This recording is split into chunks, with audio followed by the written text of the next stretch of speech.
ముఖ్యమంత్రి వర్యులు వైఎస్ జగన్మోహన్ రెడ్డి గారు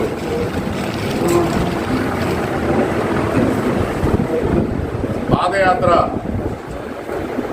చేసిన దగ్గర నుంచి ముగింపు వరకు ఈ రోజుకి 3 సంవత్సరాలు నిండి 4వ సంవత్సరంలో ఇప్పుడు అడిగిన సందర్భంగా ఈరోజు ఇక్కడ ఈ పత్రికా సమావేశం ఏర్పాటు చేయడానికి గల ముఖ్య కారణం, ఈ యొక్క కార్యక్రమానికి ముఖ్య అతిథులు పెద్దలు గౌరవనీయులు బాపట్ల శాసనసభ్యులు గురుతులు శ్రీ కొన రఘుపతి గారికి ప్రత్యేక అభినందనలు తెలియపరుచుకుంటూ,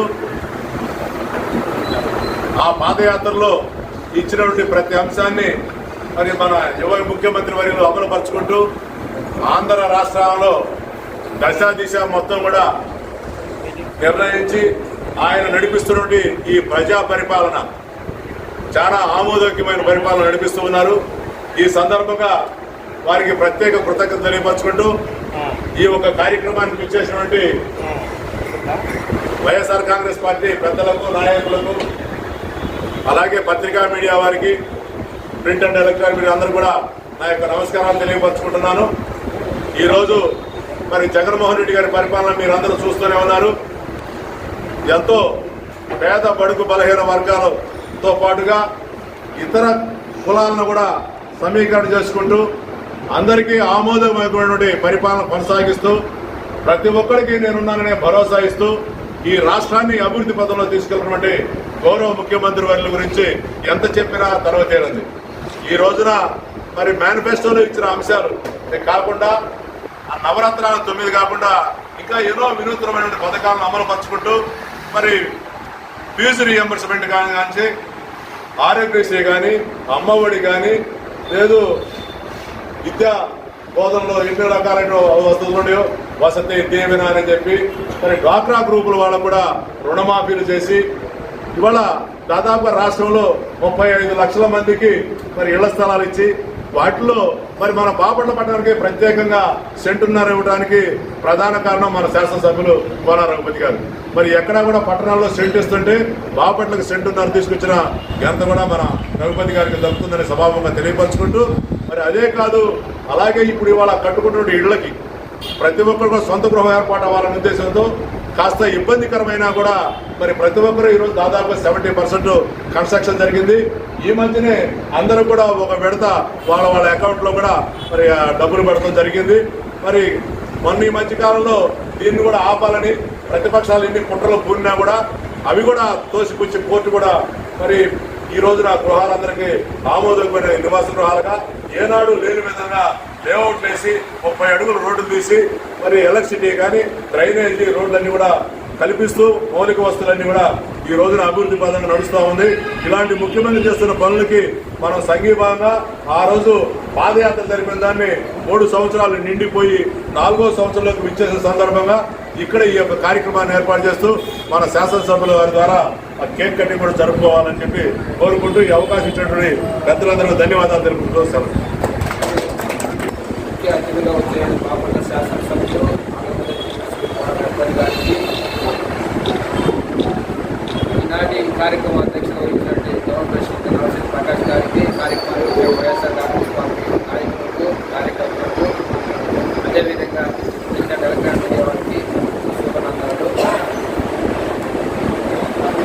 2017 జనవరి 9వ తారీఖున వైఎస్ జగన్మోహన్ రెడ్డి గారు ప్రజా సంకల్ప యాత్ర అనేటువంటి ప్రారంభించడం జరిగింది.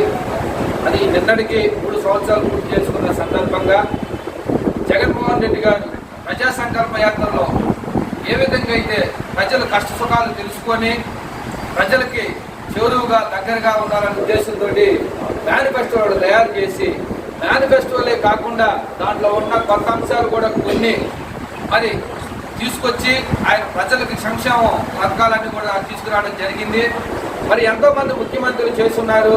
మరి దశ దిశ ఈ విధంగా ఉండాలి ముఖ్యమంత్రి అంటే యువ ముఖ్యమంత్రి అని మరి పథకాలు తీసుకురావడం జరిగిన ఘనత మన జగన్మోహన్ రెడ్డి గారికి దక్కుతుందని చెప్పని సభాముఖంగా తెలియజేసుకుంటున్నాను. అదేవిధంగా బాపట్ల శాసనసభ్యులు ఆంధ్రప్రదేశ్ డిప్యూటీ స్పీకర్ కోన రఘుపతి గారు కూడా బాపట్ల నియోజకవర్గంలో జగన్మోహన్ రెడ్డి గారు ఏ విధంగా పరిపాలన అందిస్తూ ఉన్నాడు, మరి అదేవిధంగా మరి బాపట్ల శాసనసభ్యుల వారు కూడా అదే పరిపాలనలో అందరం కూడా సమానమేనని చెప్పునని కులాలకు మతాలకు అతీతంగా అందరూ సమానంగానే ఉండాలి, ఎవరు హెచ్చు తక్కువ లేదనే ఉద్దేశంతో మరి శాసనసభ్యుల వారు కూడా బాపట్ల నియోజకవర్గాన్ని ముందు నడిపిస్తున్నందుకు మీ అందరికీ అవకాశం ఇచ్చిన ప్రకాష్ గారికి ధన్యవాదాలు తెలియజేస్తాను.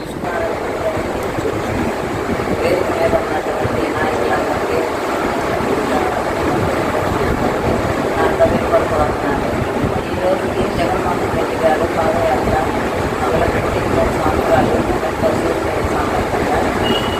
కోనారెడ్డి గారితో కలిసి కేక్ కట్టి ఏర్పాటు చేసుకోవడం మన మరి బాపట్లలో జగన్మోహన్ రెడ్డి గారు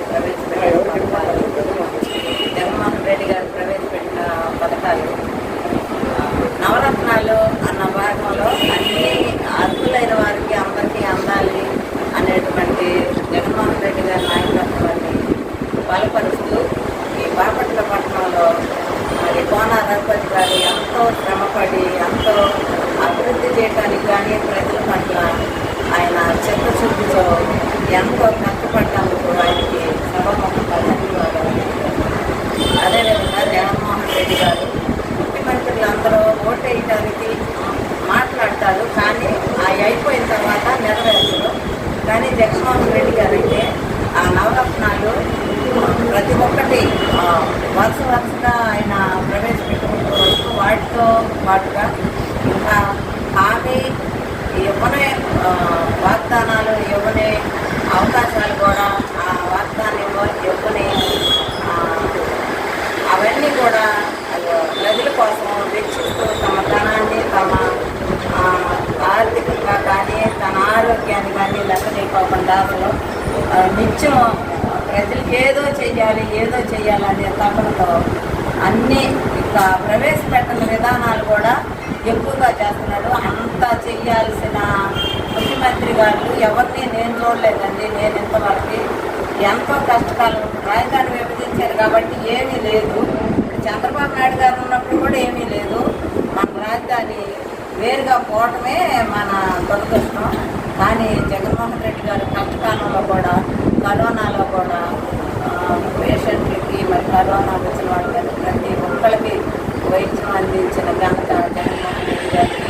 బాపట్లలో కూడా ప్రతి ఒక్కళ్ళకు కూడా ఈ కరోనా వసతి ఏర్పాటు చేసిన కోన రఘుపతి గారికి మరి ప్రకాశ్ అవసరం మన వాళ్ళందరూ చాలా త్యాగం చేశారు. చిన్నపిల్లలు కూడా చాలామంది మెసేజ్లు పెట్టారు, మీకేమన్నా అవకాశాలు మీకేమన్నా అవసరాలు ఉంటే మాకు తెలియపరచండి, ఇదిగో మా నెంబర్లని. లోపల కరోనాలో మన బాపట్లలో చాలామంది పెట్టారు, వాళ్ళకు కూడా నా ధన్యవాదాలు. అదేవిధంగా ఈ అవకాశం ఇచ్చిన అధ్యక్షుల వారికి మరి కేక్ కట్టి దాంట్లో కార్యక్రమం మొత్తం మనందరికీ కూడా దేవుడు ఉండాలి. మన ముఖ్య అతిథులు బాపట్ల శాసనసభ్యులు ఆంధ్రప్రదేశ్ డిప్యూటీ స్పీకర్ గారు పెద్దల గౌరవని శ్రీ కోన రఘుపతి గారు మాట్లాడవలసింది.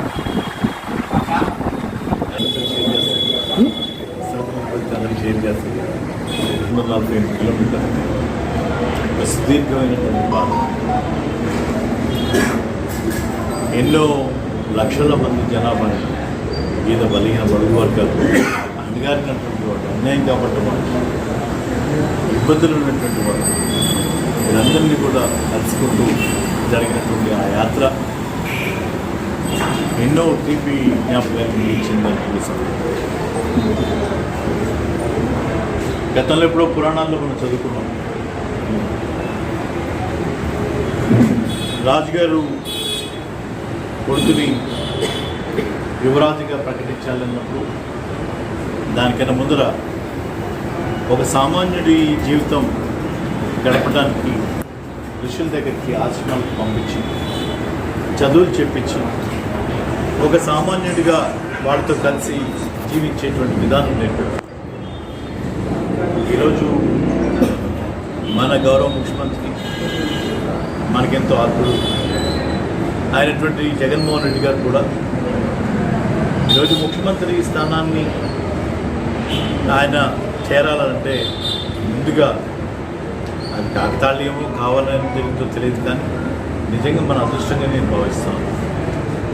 ఆ రోజు గోదావరి యాత్ర కానీ ఈరోజు మనం 3 సంవత్సరాలు పూర్తి చేసుకున్నటువంటి 3640 కిలోమీటర్ల పాదయాత్ర కానీ ఇవన్నీ కూడా ఆయనకి ప్రజలకు ఉన్నటువంటి ఆ సంబంధాన్ని, సమస్యల పట్ల అవగాహన, ఒక ముఖ్యమంత్రిగా ఆ స్థానంలో కూర్చున్నప్పుడు చేయాల్సినటువంటి కార్యక్రమాలు, వీటన్నిటి మీద కూడా ఒక స్పష్టత వచ్చింది. గతంలో ఎప్పుడూ ఎవరో చూడనటువంటి పరిపాలన చేశారు. కొంతమంది అనొచ్చు రాజశేఖర రెడ్డి గారు కూడా పరిపాలించారు కదా, అప్పుడు రాజశేఖర రెడ్డి గారు బాగా పనిచేస్తారు కదా, మనం కూడా ఎన్నో సందర్భాలు మాట్లాడుతున్నాం. రాజశేఖర రెడ్డి గారి పరిపాలన కూడా అదొక రకమైనటువంటి పరిపాలన. ఈరోజు నేను చెప్తాను, దానికి మించి జరుగుతాం. నేను నాకు ఊహ తెలిసినప్పటి నుంచి రాజకీయాల్ని చూస్తూ వింటూ పెరిగినటువంటి ఊహ తెలిసాక రాజకీయాల్లోకి యాక్టివ్గా డైరెక్ట్ పాలిటిక్స్లోకి వచ్చాక ఎన్నో సందర్భాల్లో ఈ రాజకీయాల మీద ఆత్మావలోకం చేసుకుంటూ అవసరానికి మించిన రాజకీయాలు జరుగుతున్నాయి, అవసరానికి మించి రాజకీయ ప్రమేయం అన్ని విషయాల్లోనూ కలుగుతూ ఉంది, ఇది మంచిది కాదని ఎన్నో సందర్భాల్లో నేను అనుకుంటాను. ఇలా మార్చగలరు పరిపాలనలో రాజకీయ ప్రమేయాలను చాలా వరకు తగ్గించి ప్రజలకి ప్రభుత్వం తీసుకున్నటువంటి ఏ నిర్ణయమైనా, ఏ కార్యక్రమమైనా దాన్ని ఇంత చక్కగా అందించగలరని జగన్మోహన్ రెడ్డి గారు. దానికి ప్రధానమైనటువంటి కారణం ఈ పాదయాత్ర. ఈ పాదయాత్రలో ఆయన ప్రత్యక్షంగా స్వయంగా ఎన్నో సమస్యల్ని ఆయన అవగాహన చేసుకోగలిగారు. ఒక ఆటో డ్రైవర్ దగ్గర నుంచి ఆర్టీసీ వ్యవస్థ దాకా, ఇంత చిన్న ఆటో డ్రైవర్, ఎంత పెద్ద వ్యవస్థ ఆర్టీసీ వ్యవస్థ, ఈ రెండింటిని కూడా ఏది కూడా ఇది చిన్నది, ఇది చాలా అనవసరం, ఏంటి అనేటువంటి ఎక్కడ నిర్లక్ష్యం లేదు. అది అంగన్వాడీ అయినా లేకపోతే ఒక డాక్టర్స్ కొరత అయినా సరే, ప్రతి అంశాన్ని కూడా మీరు ఇవాళ పరిపాలన చూస్తే ఇంత గొప్ప పరిపాలన. ఈ పరిపాలన గురించి మాట్లాడాలంటే నిజంగా మాటలు చాలు. నేను ఎంతోమందికి ఎన్నోసార్లు చెప్పుకుంటాను. నిజంగా ఆయన తీసుకున్నటువంటి ప్రతి నిర్ణయం వెనకాతల ఆయన మనసు, ఒక మనసు పెట్టి ఆలోచించేటువంటి నాయకుడు దొరకటం మన అదృష్టం. మనసు పెట్టి ఆలోచించేటువంటి వాడు చాలా అరుదుగా దొరుకుతాం. ఏదో మనకు ఒక అవకాశం వచ్చింది కాబట్టి ఒక ముఖ్యమంత్రిగాను, ఒక ఎమ్మెల్యేగాను, ఒక కౌన్సిలర్గాను, ఒక సర్పంచ్గాను ఆ విధి నిర్వహిస్తే చాలు అనుకునేవాడు వేరు. ఆ విధి నిర్వహణలో మనసు పెట్టి పనిచేయటం, ఆ విధి నిర్వహణలో మనసు పెట్టి పనిచేస్తే ఎలా ఉంటుందంటే ఇలా ఉంటుందని చూపించే వ్యక్తి జగన్. ఇటువంటి పరిపాలనలో మేమందరం కూడా భాగస్వాములని, ఈ పార్టీ ప్రాతినిధ్యం మేము కూడా వహిస్తామని గ్రామ స్థాయిలో, క్షేత్రస్థాయిలో జగన్మోహన్ రెడ్డి గారు తీసుకున్నటువంటి ప్రతి నిర్ణయం, ఆ నిర్ణయం వెనకంతా మేమంతా ఉన్నామని, ఆయన చేస్తున్నటువంటి ఆ మేలు, పేద ప్రజల పక్షాన్ని నిలబడి చేస్తున్నటువంటి కార్యక్రమాలు, వాళ్ళు ఏ పార్టీ అయినా సరే, ఏ కులం అయినా సరే, ఎక్కడ కూడా వివక్ష లేకుండా చేయటువంటి అది మామూలు విషయం కాదు. ఈ విషయం నా ఎదుర్కొన్న మీ అందరికీ కూడా తెలిసిన విషయం.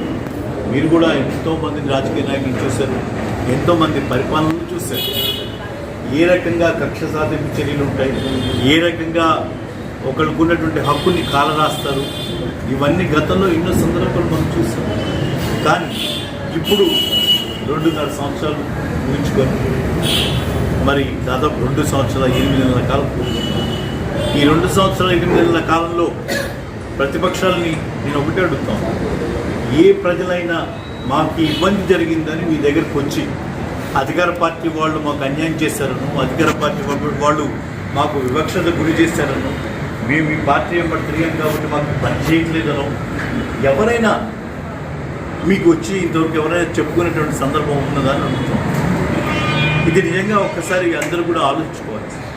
అంటే వాళ్ళ ఉనికి కోసం, వాళ్ళ పార్టీ మనుగడ కోసం మాట్లాడుకోవటమే తప్పించి ప్రజలకు ఏదైతే వాగ్దానాలు చేశామో, నవరత్నాల ద్వారా ఏవైతే మేనిఫెస్టో ద్వారా మేము తెలియజేస్తామో, ఆ ప్రతి ఒక్క వాగ్దానాన్ని ఈరోజు చేసినటువంటి తయారు చేసినటువంటి మేనిఫెస్టో, చేసినటువంటి వాగ్దానం అది బైబిల్తో సమానం, ఖురాన్తో సమానం, భగవద్గీతతో సమానం అని చెప్తూ తనకి తాను ఉదయాన్నే లేచి తను ఏదైతే చెప్పాడో ప్రజలకి, ఏదైతే వాగ్దానం చేశాడో ఆ వాగ్దానం భంగం కాకూడదని భగవంతుని ప్రార్థించుకుంటాడు.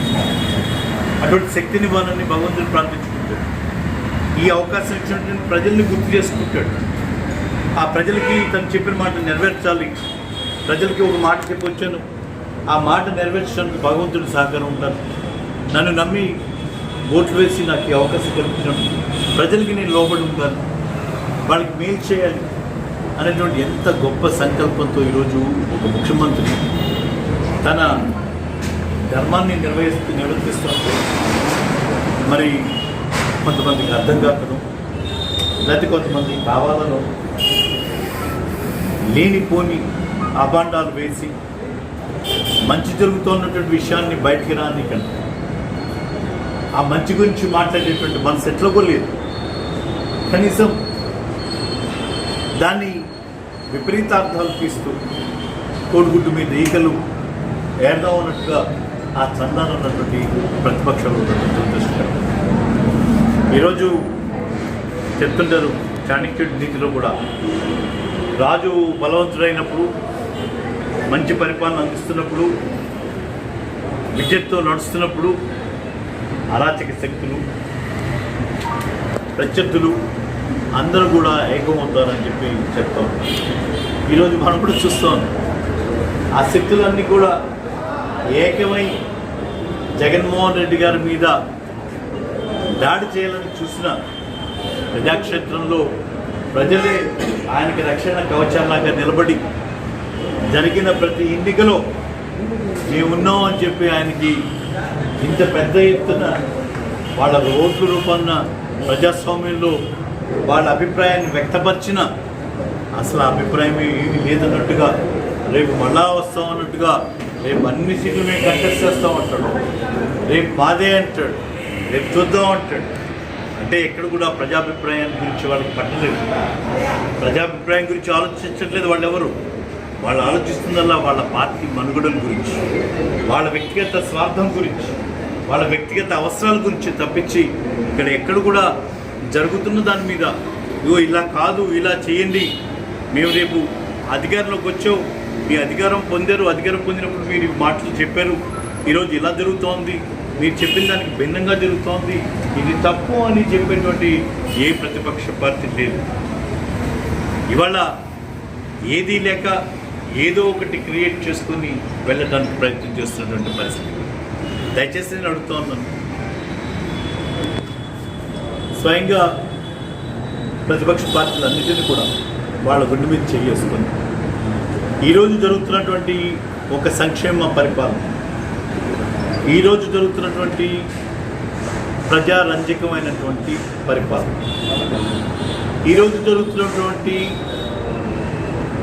అవసరమైనటువంటి పరిపాలన, ఈ రోజుకి అవసరమైనటువంటి అనువైనటువంటి పరిపాలన, దీంట్లో మనం మాట్లాడుకోవాల్సినటువంటి అంశాలు ఒకటి సంక్షేమం, రెండు అభివృద్ధి. ఈ సంక్షేమం అభివృద్ధి రెండింటిని కూడా గౌరవ ముఖ్యమంత్రి జగన్మోహన్ రెడ్డి గారి ఆలోచనల ద్వారా చూడమని మనం కోరుకుంటాం. మీరు మీకు వీలైనటువంటి అనువైనటువంటి పత్రికల్లో వాళ్ళు రాసుకునేటువంటి కాదు. ఈరోజు వ్యవసాయంగా ఆధారపడినటువంటి, వ్యవసాయం మీద ఆధారపడినటువంటి రాష్ట్రం మన రాష్ట్రం. మొట్టమొదట ఎవరి గురించైనా ఆలోచించాలి అంటే ఒక రైతు గురించి ఆలోచించాలి. ఒక రైతుకి ఇవ్వాల్సినటువంటి ఒక నాణ్యమైనటువంటి విత్తనాల గురించి ఆలోచించాలి. ఒక రైతుకి ఇవ్వాల్సినటువంటి నాణ్యమైనటువంటి ఎరువుల గురించి ఆలోచించాలి. ఒక రైతుకి ఇవ్వాల్సినటువంటి నీళ్ళ గురించి ఆలోచించాలి. ఈ క్రమంలో ఎన్నడూ ఎప్పుడు మనం చూడనటువంటి ఒక ఆర్బీకే వ్యవస్థ, ఆర్బీకే వ్యవస్థ ద్వారా వాళ్ళ నాణ్యమైనటువంటి విత్తనాలు ఇస్తా ఉన్నాం. గవర్నమెంట్దే భరోసా ఇచ్చేస్తున్నాం. రైతు మోసపోకుండా ఉండటానికి ఆర్బీకే ద్వారా ఒక స్టాంప్ వేసి ఇది నాణ్యమైనదని ఒక భరోసా, నాది భరోసా ప్రభుత్వం ఈరోజు మన ప్రభుత్వం. గిట్టుబాటు ధర ముందరగానే పంట చేతికి రాకముందే ఎంఎస్పి ప్రకటించినటువంటి ఒక వరికే కాదు, పండిస్తున్నటువంటి ప్రతి పంటకి ఈరోజు గిట్టుబాటు ధర ప్రకటిస్తున్నటువంటి ఏకైక ప్రభుత్వం ఈ దేశంలో ఏదైనా ఉన్నదంటే అది ఒక్క జగన్మోహన్ రెడ్డి గారి ఈ ఆంధ్రప్రదేశ్లో ఉంటుంది మన ప్రభుత్వం అని చెప్పి గర్వంగా కూడా చెప్పగలుగుతాను. ఇటువంటి పరిపాలనలో ఒక రైతుకు సంబంధించి అన్ని రకాలుగాను ఈరోజు ఒక క్రాప్ రిజిస్ట్రేషన్ చేసుకున్న దగ్గర నుంచి దాన్ని అమ్మేదాకా అన్ని రకాలుగాను ఈ ప్రభుత్వం రైతు వెంట నడవటానికి, రైతుకు ఒక భరోసా కల్పించడానికి చేస్తున్నటువంటి ప్రయత్నాన్ని గమనించమని చెప్పి ప్రతిపక్ష పార్టీని కోరుకుంటారు. అయితే కొత్తగా మనం వ్యవస్థ వచ్చినప్పుడు కొన్ని లోపాలు ఉంటాయి, కొన్ని అవగాహన లోపాలు ఉంటాయి, కొన్ని కమ్యూనికేషన్ గ్యాప్స్ ఉంటాయి. వీటన్నిటిని కూడా అధిగమించడానికి ప్రయత్నం చేస్తూ ఉన్నాం. మీరు కూడా చేతనైన సహాయం చేయండి, చెప్పండి. ఇగో ఇక్కడ ఇలా జరుగుతూ ఉంది, ఇలా కన్నా ఇలా చేస్తే బాగుంటుంది చెప్పండి, తప్పేం లేదు, చెప్పాలి. దానికోసమే ప్రతిపక్ష పార్టీ ఉండాలని మేము కోరుకుంటాం. అంతే తప్పించి ప్రతిపక్ష పార్టీ ఉండకూడదు, ప్రతిపక్ష పార్టీని లేకుండా చేసేస్తాం, శాసనసభ్యులందరినీ కొనేస్తాం అనేది కాదు మా విధానం. ప్రతిపక్ష పార్టీ ఉండాలి, ప్రతిపక్ష పార్టీ చక్కటి దాని పాత్ర పోషించాలని కోరుకుంటాం. అంతేగాని మన దగ్గర డబ్బు ఉంది కదా అని ఎదురువాడిని కొనేస్తాము, డబ్బు ఉంది కదా అని చెప్పి ఇష్టానుసారంగా చేస్తాము కాదు. దయచేసి ఈరోజు ఒక అద్భుతమైనటువంటి పరిపాలన జరుగుతున్నదని, నేను ఏదో పార్టీ తరఫున ఇచ్చినటువంటి ఒక ఎమ్మెల్యేని ఒక నాకు గుర్తింపు ఇచ్చారని చెప్పి మాట్లాడటం కాదు. ఈరోజు సామాన్యుడు మాట్లాడుతున్న మాట, ఆ మాటని నిన్నటిదాకా జరిగినటువంటి ప్రతి స్థానిక సంస్థ ఎన్నికలలో వాళ్ళ తీర్పుగా ఇచ్చిన సంగతి మనం అందరం కూడా గుర్తుపెట్టుకోవాలి. ఇక్కడ ఏదో నాయకులు మాట్లాడుకోవడం కాదు, మా పార్టీ గురించి కాబట్టి మేము పడాయి చెప్పుకోవచ్చున్నట్టు కనిపించవచ్చు, కానీ అది కాదు. దానికి మనకి ప్రజాస్వామ్యంలో ఒక స్టాంపు, తీర్పు, ప్రజల తీర్పు, అది తీర్పు. అటువంటి తీర్పు పొందినటువంటి ఒక రాజకీయ పార్టీలో భాగస్వామిగా మేమందరం కూడా గర్వపడుతూ ఉన్నాం. ఇది సరైనటువంటి తీర్పు కాబట్టి దయచేసి మిమ్మల్ని కూడా కోరుకోవచ్చు. ప్రత్యేకంగా బాపట్లకి సంబంధించినంత వరకు గౌరవ ముఖ్యమంత్రి గారికి మరొకసారి మనస్ఫూర్తిగా మా అందరి తరఫున, పార్టీ నాయకులందరి తరఫున, ప్రజల తరఫున కూడా ధన్యవాదాలు చెప్పుకోవాలి. ఎందుకంటే మొట్టమొదటిసారిగా నాకు 62 సంవత్సరాలు, నాకు తెలిసి సీనియర్స్ కూడా కొంతమంది ఉన్నారు. ఏ రోజు కూడా ఒక బాపట్ల నియోజకవర్గం గురించి ఒక ముఖ్యమంత్రి ఢిల్లీ స్థాయిలో మాకు పని కావాలి, బాపట్లకి 4 లేన్ల రోడ్డు వేయాలని చెప్పినటువంటి దాఖలా మనమైతే చూడండి. ఒక ముఖ్యమంత్రి ఢిల్లీకి వెళ్ళి ఫలానా ఊళ్ళో ఫలానా రోడ్డు కావాలని ఎప్పుడు వెళ్ళలేదు. ఈసారి మొట్టమొదటిసారిగా మనం అడిగిన తడవుగా ఆయన ఒక లెటర్ రాయటమే కాకుండా ఆయనే స్వయంగా వెళ్ళి దీని అవసరం గురించి అక్కడ చెప్పారంటే వారికి నేను మనస్ఫూర్తిగా అందరం కూడా వారికి ధన్యవాదాలు. బాపట్లకి ఒక జాతీయ రహదారిగా ఎన్నో సంవత్సరాల క్రితం ప్రకటించినటువంటి ఆ GBC road, part of GBC road ఇంతవరకు కనీసం అటువంటి ఆలోచన చేయలేదు.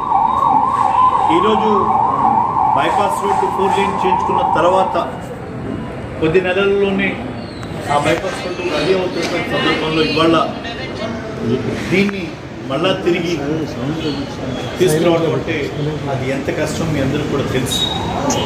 ఈరోజు ఈ రోడ్డు అవసరం గురించి కొంతమంది మాట్లాడుతూ ఉన్నారు. ఆల్రెడీ బైపాస్ ఇచ్చారు కదా, ఈ రోడ్డు ఎందుకు అని కొంతమంది మాట్లాడటానికి ప్రయత్నం చేస్తున్నారు.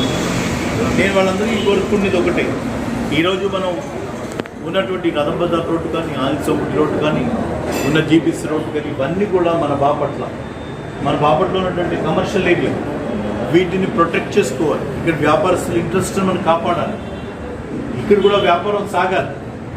వీటిని ఇక్కడ వదిలేసి ఏదో కొత్త రోడ్డు వచ్చింది కదా అని మొత్తం అక్కడికి ప్రభుత్వ నిర్ణయాలన్నీ కూడా దానికి అనుగుణంగా దాని పక్కన చేసేట్టుంటే వీళ్ళందరూ కూడా రోడ్డు మీద పడతారు. వీళ్ళందరి ఇంట్రెస్ట్ని మనం కాపాడు. వీళ్ళకి కొంతకాలం ఇక్కడ ఇంకొక 15-20 సంవత్సరాలు ఇక్కడ వీళ్ళకి వ్యాపారం జరగాలని చక్కగా సంతోషంగా వీళ్ళందరూ వ్యాపారం చేసుకుంటూ రాబోయేటువంటి రోజుల్లో ఎక్స్పాన్షన్ కింద ఇంకొక షాప్ అక్కడ పెట్టుకునే విధంగా, ఇంకొక వ్యాపారం అక్కడ స్టార్ట్ చేసే విధంగా వాళ్ళందరూ ఉండాలని ఉద్దేశంతోనే మనం ఈరోజు ఈ నిర్ణయం చేసి దానికన్నా ముందుగా ఈ రోడ్ల విస్తరణ చేసి ఇక్కడ అందరూ కూడా బాగా నిలదొక్కుని ఎక్కడ వ్యాపారం సాగాలన్నటువంటి ఉద్దేశంతోనే మనం చేస్తూ ఉన్నాం. కొంతమంది అడుగుతూ ఉన్నారు, మరి ఇంకొంచెం తగ్గిస్తే బాగుంటుంది కదా అని అడుగుతారు. ఒకళ్ళు నేషనల్ హైవే కదా ఏమన్నా డబ్బులు ఇస్తారా అని అడుగుతారు. దయచేసి నా పత్రికా మీడియా సోదరుల ద్వారా నేను వాళ్ళందరూ కూడా తెలియజేస్తూ ఉన్నాను. ఈరోజు ఉన్నటువంటి ఆర్థిక పరిస్థితుల్లో రాష్ట్రం మీద భారం పడకుండా ప్రాధాయపడి మేము కేంద్రం నుంచి నిధులు తీసుకొచ్చి ఒక రోడ్డు పూర్తి చేయడానికి ఒక ప్రయత్నం చేస్తూ ఉన్నాం. ఈ రోడ్డుకి సంబంధించినటువంటి స్థల సేకరణ మొత్తం ప్రభుత్వానికి, రాష్ట్ర ప్రభుత్వానికి. ఈ స్థల సేకరణ చేయడం అంటే మున్సిపాలిటీ వాళ్ళే చేయాలి, మనమే చేయాలి. కాబట్టి దీంట్లో ఎవరో కొంతమంది ఇలా అడగచ్చు కదా, ఇది కేంద్రం వచ్చేది కదా, ఆయన ఇచ్చేది కాదు కదా, గవర్నమెంట్ సంగుడి రోడ్లు ఇవ్వలేదులే మాకు తెలుసు, దీనికి ఇప్పించవచ్చు కదా, అడగచ్చు కదా అని కొంచెం అట్లా డైవర్ట్ చేయడానికి ప్రయత్నం చేస్తున్నాను. దయచేసి మీ ద్వారా వాళ్ళందరికీ కూడా తెలియజేసుకుంటాను. ఇవాళ మీరు వదిలేటువంటి 10 అడుగులలో 5 అడుగులు తిరిగి మీకే ఫుట్పాత్ కనిపిస్తాను, ఒక ప్రాపర్ డ్రైనేజ్ ఇస్తాం. నిన్నటిదాకా అతుకుల బొంతగా చిన్నగా ఉన్నటువంటి డ్రైన్ని ఈరోజు ప్రాపర్గా డిజైన్ చేసి రాబోయేటువంటి 30-40 సంవత్సరాలకి సరిపడా ఈరోజు డ్రైన్ డిజైన్ పెట్టుకోవాలి. ఆ డ్రైన్ మీద ఫుట్పాత్ మీరే మీ షాప్కి వచ్చినప్పుడు ముందు నిలబడటానికి కనీసం ప్లేస్ లేనటువంటి ఈరోజు ఒక ఫుట్పాత్ కూడా క్రియేట్ చేస్తున్నాం. మీరు ఇస్తున్నటువంటి ఆ 10 అడుగుల్లో మీ ముందరే 5 అడుగులు డ్రైన్ పోతా ఉంది, ఒక 5 అడుగులు ఒక మోటార్ సైకిల్ పెట్టుకోవడానికి ప్లేస్ కూడా క్రియేట్ చేస్తాం. ఇచ్చేటువంటి 10 అడుగులు దాదాపు మీకే ఉపయోగపడే విధంగానే చేస్తున్న సంగతి దయచేసి మర్చిపోవద్దని చెప్పి జ్ఞాపకం పెట్టుకోవాలని మనం కోరుకుంటాం. ఈరోజు ప్రధానమైనటువంటి రోడ్లు ఏ రకంగా అభివృద్ధి చెందుతాయో, ఏ రకంగా ఒక 30 అడుగుల రోడ్డు మీద ఉండేటువంటి వ్యాపారం ఏ రకంగా ఉంటుందో, దాని ఆస్తి విలువలు ఎలా ఉంటాయో, లేకపోతే ఏ రకమైనటువంటి ఆ వ్యాపారం ఎక్కుతుందో ఈరోజు బాపట్లలో ఉన్నటువంటి వర్తకులకు కానీ మరి వినియోగదారులకు కానీ నేను ప్రత్యేకంగా చెప్పగల అనుభవపూర్వకంగా ఈరోజు బోనల్సం గురించి ఆంజనేయం గుడి దాకా ఇప్పటికే అర్థమై ఉంటుంది. ఇంకో రాబోయేటువంటి 5-6 నెలల్లో ఇక్కడ జరిగేటువంటి వ్యాపారం ఇంకా పెద్ద ఎత్తున జరుగుతున్నటువంటి నమ్మకం నాకు. ఆ రకంగానే ఆ రోడ్డు మీద కూడా పాత బాపట్ల కాబట్టి ఏదైతే గతంలో ఉన్నటువంటి పాత బస్ స్టాండ్ నుంచి మన రాజశేఖర్ గారి బొమ్మ దాకా ఈ పని దాకా మనం తీసుకున్నటువంటి రోడ్డుని 80 అడుగుల కింద మనం పెట్టుకున్నాం. గతంలో master plan, old master plan ప్రకారం 40 అడుగులు ఉంది, కొత్త మాస్టర్ ప్లాన్ 100 అడుగులు అయింది. అయినా దాన్ని కుదించి 80 అడుగులకే దాన్ని పరిమితం చేస్తూ అందరికీ అనుకూలంగా ఉండే విధంగా ఒక పక్క బైపాస్ వచ్చిందనేటువంటి అంశాన్ని కూడా దృష్టిలో పెట్టుకొని వీలైనంత వరకు ఉపయోగపడే విధంగా ఈ వ్యాపారాలు కూడా ఎక్కి రావాలని, ఇక్కడ ఉన్నటువంటి వాళ్ళందరికీ కూడా అనువుగా ఉండాలని చాలా వరకు అన్ని రకాల ఎక్సర్సైజ్ చేస్తున్నాం. సరే, కొంతమంది రోడ్డు సెంటర్లోంచి సగం తీయాలి కదా, కొంచెం మాకు ఎక్కువ పోయిందని, కొంచెం మాకు తక్కువ పోయిందని, ఆ ఎదుర్కొన్న ఫలానా వాడు ఉన్నాడు కాబట్టి కొంచెం ఇటు అన్నారని కొంచెం ఇవన్నీ కూడా మాట్లాడుకుంటాం. దయచేసి రఘుపతి ఉండగా ఒకటికి సైడ్ చేయటం, ఒకటి వీల్ చేయటం, లేకపోతే ఒకటికి చెడు చేయటం అనేది ఉండదు. ఇట్ విల్ బి ఇంపార్షియల్గానే ఉంటుంది. మనం ఒకసారి ఆ రోడ్డు చూస్తే చీరాల వైపు నుంచి వచ్చేటప్పుడు చూస్తే ఒక రకంగా కనపడుతుంది,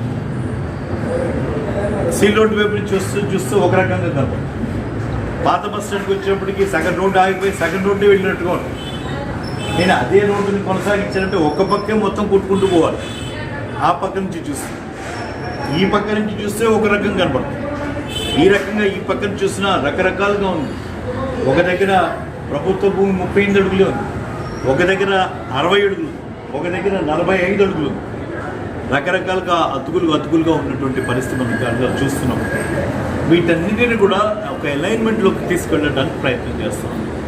ఒక రకమైనగా ఆ దాంట్లో పాత రోడ్లోకి మర్జి కావడానికి ప్రయత్నం చేస్తాం. కాబట్టి దయచేసి ఎవరు ఏమి చెప్పినా సరే, గతంలో కూడా నేను చెప్పాను, మన బాపట్లో చాలా తెలివిగల వాళ్ళు ఎక్కువ, అందరూ కూడా చాలా సంక్లిష్టంగా ఆలోచించగలరు. దయచేసి వాళ్ళ మాటల్లో పడవద్దు. ఎందుకంటే సలహా ఇవ్వటం తేలిక, వాడికి జరిగే నష్టం ఏం లేదు, ఒక మాట అన్ని వదిలేస్తాడు. బాధపడాల్సింది నువ్వు, నష్టం జరిగేది నీకు. దయచేసి అలాంటి వాళ్ళ దీంట్లోకి వెళ్ళవద్దండి. మీకు ఏదైనా అనుమానం ఉంటే నేరుగా మీ ప్రజాప్రతినిధిగా మీరు ఓట్లు వేసి నాకు అధికారం ఇచ్చిన నాయకుడిగా నా తలుపులు తెరిచే ఉంటాయి. ఎవరిని మీరు తీసుకొని రావక్కర్లా. నేరుగా ఎవరైతే నష్టపోతున్నానని చెప్పి బాధపడతాడో, ఎవరికైతే ఇంకా అనుమానం ఉందో, అనుమానం ఉన్నటువంటి వ్యక్తి ఎవరైనా సరే, వాడు చిన్నవాడా పెద్దవాడా కాదు, నష్టం చిన్నదా పెద్దదా కాదు, ఎవరికి జరిగే నష్టం వాడికి పెద్ద. కాబట్టి ఎవరికి ఏ చిన్న నష్టం జరిగినా ఆ నష్టాన్ని వీలైనంత వరకు ఏదో రకంగా పూరించడానికే, ఆ బాధని తప్పిదం కల్పించడానికే నేను ఇక్కడ ఉన్నాను. మన ప్రజా ప్రయోజనాలు ఎంత ముఖ్యమో, వ్యక్తిగతంగా అతను నష్టపోకుండా వీలైనంత వరకు ఆ నష్టాన్ని తగ్గించడానికి కూడా ప్రయత్నం చేయాల్సిన బాధ్యత నా మీద ఉంది. కాబట్టి ఖచ్చితంగా ఆ దిశగానే ఆలోచిస్తున్నాను. ఆ దిశగా మీ రఘుపతి మీ వెంట ఎప్పుడు ఉంటాడు. మీరు దయచేసి ప్రతి ఒక్కళ్ళు కూడా ఎవరి మాటలు వినవాకండి. ఈరోజు మేము ఇచ్చినటువంటి మార్కింగ్ ప్రకారం మీకు ఏదైనా అభ్యంతరాలు ఉంటే, మీకు ఏదైనా ఇంకా కొంచెం అనుమానాలు ఉంటే, ఆ అనుమానం నివృత్తి చేసుకోవడానికి నేరుగా నా దగ్గరికి వచ్చి నన్ను కలిసి అవి నివృత్తి చేసుకోమని చెప్పి మరొకసారి ఈ సందర్భంగా మీ అందరికీ కూడా, మీ ద్వారా వాళ్ళందరికీ కూడా తెలియజేస్తూ, ఈరోజు గౌరవ ముఖ్యమంత్రి గారు ఈ పరిపాలనలో ఆయన అనుభవం గడిచినటువంటి వ్యక్తిగా ప్రజలకి దగ్గర చేసినటువంటి ఈ పాదయాత్ర మా అందరికీ కూడా, రాజకీయాల్లోకి వస్తున్న ప్రతి ఒక్కళ్ళు కూడా ఈ ప్రక్రియ ఏదైతే ఉందో ఆ ప్రక్రియ చాలా ఆదర్శప్రాయమైంది. ఇవాళ ప్రజలకి నువ్వు ఎంత దగ్గరగా వెళ్ళగలిగితే, ప్రజా సమస్యల పట్ల ఎంత అవగాహన కలిగి ఉంటే అంత చక్కటి పరిపాలన అందించడానికి అవకాశం ఉంది. ఈరోజు కొంతమంది చెప్తే, సార్ మీకు ఆ రోడ్డు ఎట్లా తెలుస్తారంట, కొంతమంది అడిగితే అది ఎక్కడుందని మీకు ఎట్లా తెలుస్తారంట. మేము కూడా దాదాపు 18-20 సంవత్సరాలుగా ప్రతి రోడ్డు, ప్రతి ఇల్లు 1-4 సార్లు తిరిగాం. కాబట్టి ఏ సమస్య ఎక్కడుంది, ఏది చేస్తే ఉన్నంతలో ఏది చేస్తే ఎక్కువ మందికి ప్రయోజనం కలుగుతుంది, ఉపశమనం కలుగుతుందని కొంత అవగాహన గడించాను. కాబట్టి ఈరోజు జరుగుతున్నటువంటి నిర్ణయాలు అన్నీ కూడా ఎంతోమందితో విన్నాను. నేను కూడా నేను చేస్తున్నటువంటి నిర్ణయాలు ఇవి నావి కాదు, నేను చేస్తున్న నిర్ణయాలు నా వెనకాతలో చెప్పినటువంటి వాళ్ళు ఎంతోమంది ఉన్నారు. ఆ రోజు వాళ్ళు మాట్లాడిపోయి మర్చిపోయి ఉండొచ్చు. ఎందుకంటే మనం వెళ్తే ఒక శ్మశానానికి వెళ్తే ఆ శవాన్ని పట్టుకుని వెళ్ళిన రోజునే అప్పుడు బాధపడతాం, రోడ్డు సరిగ్గా వెళ్తున్నాం, అప్పుడు బాధపడతాం, అక్కడ మర్చిపోతాం. అలాగే అక్కడ ఉన్నటువంటి సమస్యలు నేను వెళ్ళిన రోజున చెప్పిన వాళ్ళు మర్చిపోయి ఉండొచ్చు, కానీ నేను మర్చిపోలేదు. అలాగే జగన్మోహన్ రెడ్డి గారికి చెప్పినటువంటి సమస్యలు, వాళ్ళు వెళ్ళబోసుకున్నటువంటి వాళ్ళ ఆవేదనలు మనం మర్చిపోయాం, కానీ ఆయన మర్చిపోలేదు. ఆయన ఈరోజు పరిపాలనలో వాటన్నిటిని కూడా వెతుకుతూ ఉన్నారు.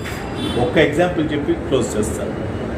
ఇంగ్లీష్ మీడియం గురించి సభలో చర్చ జరుగుతూ ఉన్నప్పుడు నేనే ఆ సీట్ షేర్ చేస్తున్నాను. ఆ రోజు నేను ఆయన మాట్లాడుతున్న దాంట్లో నేను ఇక్కడ బాపట్ల జరిగిన సంఘటన కూడా ఒకసారి ఆయనకు గుర్తు చేశాను.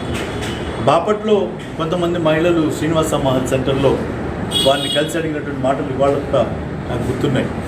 వాళ్ళు అడిగిందల్లా ఒకటే, అన్నా రేపు మీరు ముఖ్యమంత్రి అయితే మా పిల్లలకి మరి ఇంగ్లీష్ మీడియం కావాల్సి వచ్చింది, ఇంగ్లీష్ మీడియంలో చదవకపోతే పిల్లల భవిష్యత్తు లేదని మేము భావిస్తూ ఉన్నాం. ఆ ఇంగ్లీష్ మీడియంలో చదివించారంటే గవర్నమెంట్ స్కూల్స్లో ఇంగ్లీష్ మీడియం లేదు, ప్రైవేట్ స్కూల్స్కి కాన్వెంట్కి పంపించారంటే మా వల్ల కావట్లేదు, విపరీతమైన ఖర్చు వస్తూ ఉంది. మీరు రేపు ముఖ్యమంత్రి అయితే ప్రైవేట్ స్కూల్స్లో ఆ ప్రైవేట్ స్కూల్స్ మీద నియంత్రణ అన్నా చేయండి, లేదు గవర్నమెంట్ స్కూల్స్లో ఇంగ్లీష్ మీడియం అందుబాటులో కన్నా తండ్రి అని అడిగినటువంటి మాటలు ఈరోజు కూడా నాకు జ్ఞాపకం. అదే ఆ రోజు చేర్పించుకుంటూ చెప్పాను. ఆయన ఒక బాపట్లోనే కాదు, ఆయన సుదీర్ఘమైనటువంటి పాదయాత్రలో ఎంతమంది ఎన్ని విషయాలు వీటి మీద వచ్చాయో వాటన్నింటినీ కూడా నేను విన్నాను, నేను ఉన్నాను అనేటువంటి దాంతో భరోసా కల్పిస్తూ జగన్మోహన్ రెడ్డి గారు చేస్తున్నటువంటి ఈ పరిపాలన అందరికీ కూడా ఆదర్శవంతమైనది. రాజకీయ పార్టీలు, రాజకీయ నాయకులు, ప్రజాక్షేత్రంలో ఉండేటువంటి ప్రతి ఒక్కళ్ళకి కూడా ఇది ఆచరించదగ్గదని మరొకసారి తెలియజేసుకుంటూ, ఆ భగవంతుడు ఆయనకి ఆయురారోగ్య ఐశ్వర్యాలు ఇవ్వాలని, పేదవాడి పక్షాన ఆలోచించేటువంటి ఆలోచన ఆయన కొనసాగించాలని, ఎన్ని కుతంత్రాలు పన్నినా పేదవాడికి చేసేటువంటి సహాయానికి అడ్డుపడేటువంటి ఏ శక్తినైనా అడ్డుకునేటువంటి ఆ ధైర్యం ఆయనకి ఇవ్వాలని చెప్పి మరొకసారి మీ అందరికీ కోరుకుంటూ సరే.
నోట్లో పెట్టదన్నా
సుదీర్ఘమైనటువంటి బాధ.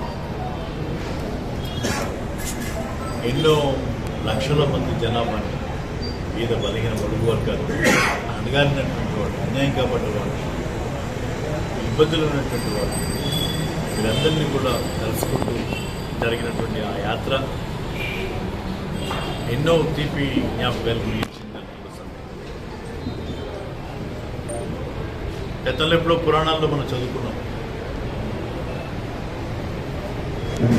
రాజుగారు కొడుకుని యువరాజుగా ప్రకటించాలన్నప్పుడు దానికన్నా ముందర ఒక సామాన్యుడి జీవితం గడపడానికి ఋషుల దగ్గరికి ఆశ్రమానికి పంపించి చదువులు చెప్పించి ఒక సామాన్యుడిగా వాటితో కలిసి జీవించేటువంటి విధానం లేదు. ఈరోజు మన గౌరవ ముఖ్యమంత్రి, మనకెంతో ఆత్ముడు అయినటువంటి జగన్మోహన్ రెడ్డి గారు కూడా ఈరోజు ముఖ్యమంత్రి స్థానాన్ని ఆయన చేరాలంటే ముందుగా అది కాకతాళీయమో కావాలని తెలియదు, కానీ నిజంగా మన అదృష్టంగా నేను భావిస్తాను.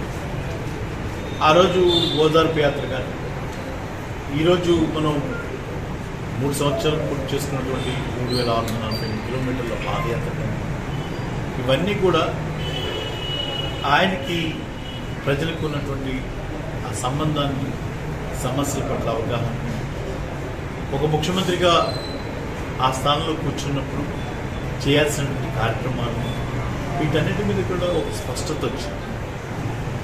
గతంలో ఎప్పుడు ఎవరో చూడనటువంటి పరిపాలన వచ్చింది. కొంతమంది అనొచ్చు రాజశేఖర రెడ్డి గారు కూడా పరిపాలించారు కదా, అప్పుడు రాజశేఖర రెడ్డి గారు బాగా పనిచేస్తారు కదా, మనం కూడా ఎన్నో సందర్భంలో మాట్లాడుతున్నాం. రాజశేఖర రెడ్డి గారి పరిపాలన కూడా అదొక రకమైనటువంటి పరిపాలన. ఈరోజు నేను చెప్తాను, దానికి మించి జరుగుతాం. నేను నాకు ఊహ తెలిసినప్పటి నుంచి రాజకీయాల్ని చూస్తూ వింటూ ఊహ తెలిసాక రాజకీయాల్లోకి యాక్టివ్గా డైరెక్ట్ పాలిటిక్స్లో వచ్చాక ఎన్నో సందర్భాల్లో ఈ రాజకీయాల మీద ఆత్మావలోకం చేసుకుంటూ అవసరానికి మించిన రాజకీయాలు జరుగుతున్నాయి, అవసరానికి మించి రాజకీయ ప్రమేయం అన్ని విషయాల్లోనూ కలుగుతూ ఉంది, ఇది మంచిది కాదని ఎన్నో సందర్భంలో నేను అనుకుంటేవాడు. ఇలా మార్చగలరు పరిపాలనలో రాజకీయ ప్రమేయాన్ని చాలా వరకు తగ్గించి ప్రజలకి ప్రభుత్వం తీసుకున్నటువంటి ఏ నిర్ణయమైనా, ఏ కార్యక్రమం దాన్ని ఇంత చక్కగా అందించగలరని జగన్మోహన్ రెడ్డి